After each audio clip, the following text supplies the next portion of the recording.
O debate sobre controle de armas volta à tona sempre que há ataques com mortes em massa nos Estados Unidos, o que tem acontecido com uma frequência assustadora.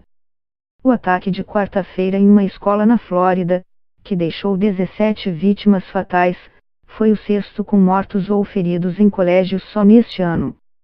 Desde 2013, foram registrados mais de 200 ataques com uso de arma de fogo. Enquanto países que passaram por experiências traumáticas semelhantes agiram para restringir o acesso da população a armas, os Estados Unidos se dividem entre armar ainda mais as pessoas, para que possam reagir diante de um eventual ataque, ou limitar a venda de armamentos como forma de prevenção. Até o momento, o presidente dos USA, Donald Trump, vem defendendo o direito de americanos possuírem armas de fogo. A segunda emenda da Constituição do país diz que, sendo necessária a segurança de um Estado livre e a existência de uma milícia bem organizada, o direito das pessoas a manter e portar armas não deve ser violado. Esse artigo constitucional é frequentemente evocado por críticos a propostas de desarmamento.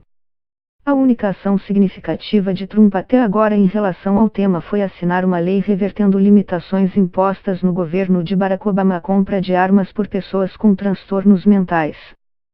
Cerca de 40% dos americanos dizem ter pelo menos uma arma, conforme levantamento de 2017 do Pew Research Center. Mesmo que seja difícil saber exatamente quantas armas estão nas mãos de civis ao redor do mundo, pesquisas apontam que os Estados Unidos lideram o ranking, com 270 milhões de unidades. Desde 1982, houve mais de 90 ataques a tiros definidos como homicídios envolvendo 4 ou mais vítimas nos Estados Unidos. Em outubro passado, 59 pessoas foram mortas e mais de 500 feridas por um único atirador em Las Vegas. O país tem a maior taxa de homicídios com armas de fogo do mundo desenvolvido, mais de 11 mil assassinatos do tipo foram registrados em 2016. Mas, até agora, propostas para armar a população tiveram mais sucesso do que projetos voltados a restringir a compra e venda de revólveres, fuzis e pistolas. Um número crescente de políticos americanos tem proposto leis que, em vez de limitar a venda, visam aumentar o número de armas de fogo nas escolas e em outros edifícios públicos, além de armar professores e funcionários de colégios como meio de defesa contra eventuais ataques. O senador republicano Steve West apresentou, em janeiro, um projeto de lei para permitir patrulhas de seguranças armados nas escolas do estado de Kentucky. A proposta, que ainda não foi votada, se soma a uma série de leis estaduais formuladas nos últimos anos para colocar mais armas nas escolas. Em novembro, membros do Senado de Michigan, os estados americanos são bicamerais, têm Senado e Câmara, aprovaram um projeto para permitir que professores nas escolas primárias até o ensino médio mantenham armas em um local sigiloso dentro da sala de aula. Legislações semelhantes avançaram entre 2017 e 2018 na Flórida, Indiana, Pensilvânia, Mississippi, Carolina do Sul e Virgínia Ocidental. Se esses projetos forem bem-sucedidos, tais estados se juntariam a pelo menos 9 que já permitem algum tipo de porte de armas em instituições de ensino. Cada novo tiroteio em escolas reacendiu um longo debate sobre se a solução seria aumentar o controle sobre as armas ou relaxar as regras para o porte delas. Defensores da segunda proposta alegam que a existência de armas entre funcionários e professores seria uma forma de proteger os alunos em meio a um ataque. Eles argumentam que a medida seria importante especialmente em escolas localizadas em zonas rurais, mais afastadas de centros urbanos, onde uma resposta da polícia para uma situação de emergência, como um tiroteio, pode demorar. Após um ataque na escola Sandy Hook, em Connecticut, resultar na morte de 20 crianças e 6 adultos, 21 estados aprovaram novas leis sobre armas, incluindo proibições de armas de combate e alta letalidade em Connecticut, Maryland e Nova York. Mas, com base na segunda emenda, alguns tribunais locais têm derrubado propostas que impõem exigências mais duras para a compra de armas e que vetam o porte delas em público. Aprovar uma legislação nacional sobre o assunto parece ainda mais difícil. O discurso em prol de limitar a compra e venda de armas esbarra no poderoso lobby das indústrias fabricantes. A Associação Nacional do Rifle, NRA, na sigla em inglês, é um dos grupos de interesse mais influentes da política americana, não apenas por causa do dinheiro gasto com lobby, mas também por causa do engajamento de seus 5 milhões de membros.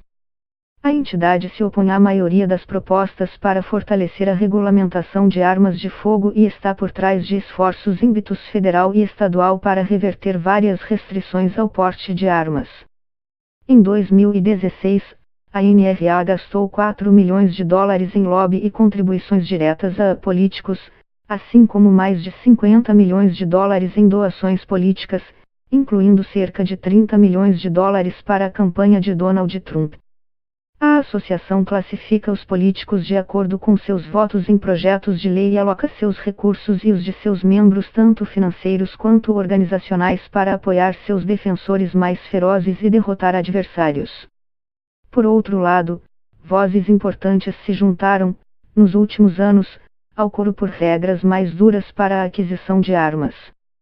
Grupos pró-controle de armas, apoiados por investidores ricos, como o ex-prefeito de Nova York Michael Bloomberg, se tornaram mais organizados nos últimos anos. No entanto, as tentativas mais recentes de aprovar novas leis federais que regulassem as armas de fogo fracassaram antes mesmo de qualquer votação, bloqueadas na Câmara de Representantes do EUA, que está nas mãos dos republicanos desde 2011. E se os projetos passassem, ainda enfrentariam dificuldades no Senado. Em 2013, após o tiroteio em Sandy Hook, medidas para fortalecer as verificações de antecedentes a compradores de armas contavam com um significativo apoio bipartidário no Senado. Após um esforço combinado de lobby da NRA, no entanto, o projeto recebeu apenas 56 votos a favor, 4 menos que o necessário para avançar. A postura dos Estados Unidos em relação a armas vai na contramão das medidas adotadas por outros países desenvolvidos que passaram por atentados a tiro. No Reino Unido, na cidade de Dunblane, um atirador matou 16 crianças e um professor numa escola primária, em 1996. O país respondeu, em 1997, com a aprovação de leis mais duras para a venda de armas, baniu o porte de pistolas para uso particular e aumentou os critérios de checagem do histórico de quem deseja adquirir armas. Na Austrália, 12 dias depois de um atirador matar 36 pessoas em Port Arthur, em 1996, o país aumentou fortemente o controle sobre venda de armamento, baniu a venda de fuzis automáticos e passou a exigir que todos os indivíduos registrassem suas armas. Além disso, o governo ofereceu comprar as armas dos cidadãos, numa tentativa de diminuir a presença e a circulação de armamento entre a população. Na Alemanha, um estudante de 17 anos matou 16 pessoas numa escola em 2009. 3 meses depois, o parlamento alemão instituiu as seguintes regras: multas para o caso de armas não estarem sendo mantidas em ambiente seguro e afastado, inspeção policial na casa de quem portava armas e idade mínima de 18 anos para uso de fuzis. Na Noruega, um extremista de direita matou 69 pessoas num acampamento em Utøya, e outras 8 pessoas com a explosão de um carro-bomba em Oslo, em 2011. A Noruega, naquela época, já tinha aprovado leis rígidas de controle de armas. Exigia, por exemplo, a necessidade de uma razão válida para uma pessoa adquirir uma licença de porte de arma. O atirador, porém, conseguiu driblar a regra.